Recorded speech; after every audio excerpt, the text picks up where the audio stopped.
अतई states लोरगा मसी scientist हाइबनी Koyna हाइबनी north east की सिदा north east centre से घर अखोई फजन होलबे येंगे सिक्किम तौरीब मेघालय तौरीब अखोई तौरीब सि मयाम सि येंगा काना हुजिक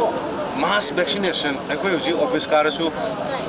दुकान हांगबा ऑफिस काबा केदोबा से लोइना होरानी बट सब्जेक्ट टू सर्टिफिकेट याउदे दुकान बीगन होइना अपील लोकरी अदगी लेबल लाखसु वैक्सीनेशन की सर्टिफिकेट पायरगा लेबियु हाइबा अदुगुमगी पोट खरा प्रजासिंग सिदा सुसोय सोयदना वैक्सीनेशन से तौगिना बायना अखोइना अमा तौगी हाइरिबा वैक्सीनेशन से डिपेंड तौगनी मरमदी करिगिना हाइगदा मीनी हिंगननबा सेननबा तौननबा खुंगनबा सेनदबा यादनिना अखोइना ताफै पुल्लगा थम्बसु ngамदे अदुना हुजिक वैक्सीनेशन से मास होइना अखोगी हुजिक केनो हांगथोखरे अखोय मोबाइल टीम्स मैम हांगरे डिप्टी कमिश्नर सिंह सीएम होजि तरगना अखोगी इवन अखोगी एमएसटी की बसिंग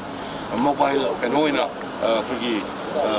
एम्बुलेंस होइना इदा काननबिदमक वैक्सीनेशन गिदमक सिननबगे या पीखरे अदुना आई सुंसोय सोयदना फिबम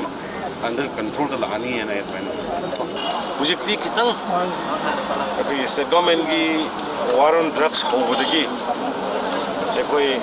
फागलिबा पुनखलिबा मयाम से अंगतपनि मयाम नोबिरंगने इवन सिगी पेंडेमिक टाइम सिदा भावबदा अखोई कारबार से लेपते अदुबो अखोई पुलिसिंग आई एप्रिशिएट वे असम राइफल्स अदु मरोइन मणिपुर स्टेट पुलिस नाप की लेरिबा मयाम याम थवा याउना अदगी यामना नुंगाइबना पीपल सिंग इन्वॉल्वमेंट से कैनोदा लिलोंगदा क्वाक्टादा क्यांगईदा और कैनोदा अखोगी खेतगावदा और इम्फाल की मफम कयादा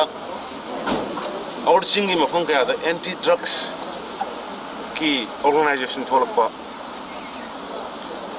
ए सपोज अखोगी सिदा हायरगसु भैली की हायरगसु गदागुंबा अदगी अंजुमानगुंबा अथंग अथंग अदगी सिंह की एरिया दसु मैम थोलकाना सपोर्ट तौरपसिना अखोइदा इलीगल ड्रग्सिंग संदोरपदा मसिगी करवा तौबदा असो थिंगनबो होनबदा असो मतेंग अमा वाय मदुगिदमुक्ता I would like to appreciate all the stakeholders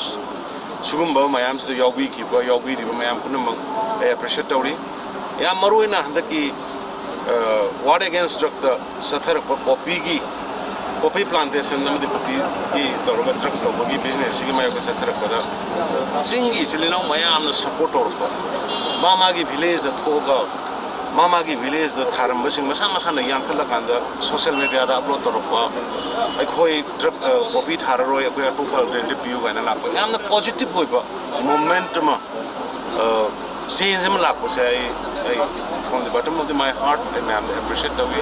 भाई मैटर मचा थरा कोई इंसर्जेंसी प्रोन एरिया नि कोई ड्रग इफेक्ट और एरिया नि मसिदै दा कोई सो मेनी थिंग्स थोइ अतोमना दो है ये चावना दो है इवन नोंगमई कापगा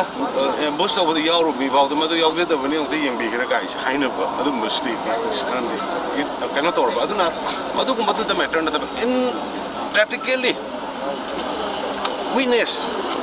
खुदम फंगबसिंग अखो याम फजना भाई कन्विक्ट तोरगा मरा लेबसिंग फार ग कोइ लंदी दो लेप्ट्री फागत पे लेप्ट्री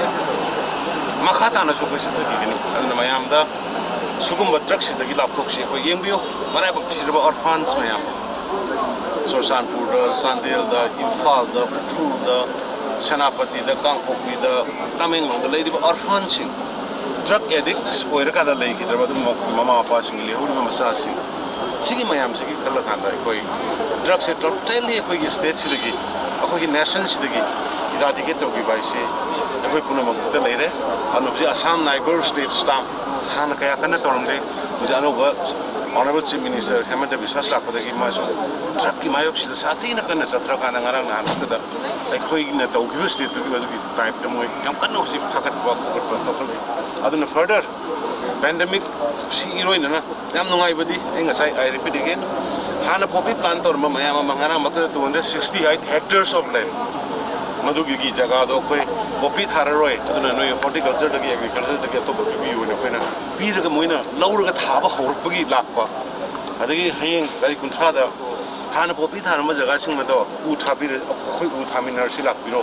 नंसु यावरो गायना तौरैबा सिगी सोसानपुर तौरैबा कुकी सिन नाउ सिंगी मूवमेंट से ये प्रेशर तो गुम दे अरे उखरुदा ट्राइबल मैम नागा मैम अदगी सेनापति दा मोइना थोगा याम थोरपा अदगी सिगी लेंगमई उखरुरे गब्रुरियंस के दा लेंगमई नागा जेरेजों नागा सिंग थोला मोइना याम थलगा अपलोड थोरपा so many things अरे सुमा मैम से appreciate होई अदन मखाता नाय खोय ड्रग्स दगी लाफोंग नबा सुमा इलीगल ड्रग्स है मसी टोटली स्टेट सिदगी eliminate तंगनबा मैम की कोऑपरेशन अमोन नेजरी अदुगा कोई गवर्नमेंट की साइड दगी याम transparently I'm saying that masjid namgi negotiation namni compromise to kana koi thengnagani haibase miyam da haijadi loina na miyam punamak drug ratio da ba afaba samaj ma afaba society ma sembada isorna mating bang poison mayam punamak dekta kaidana haksang phana laibo oi biu haidana miyam punai message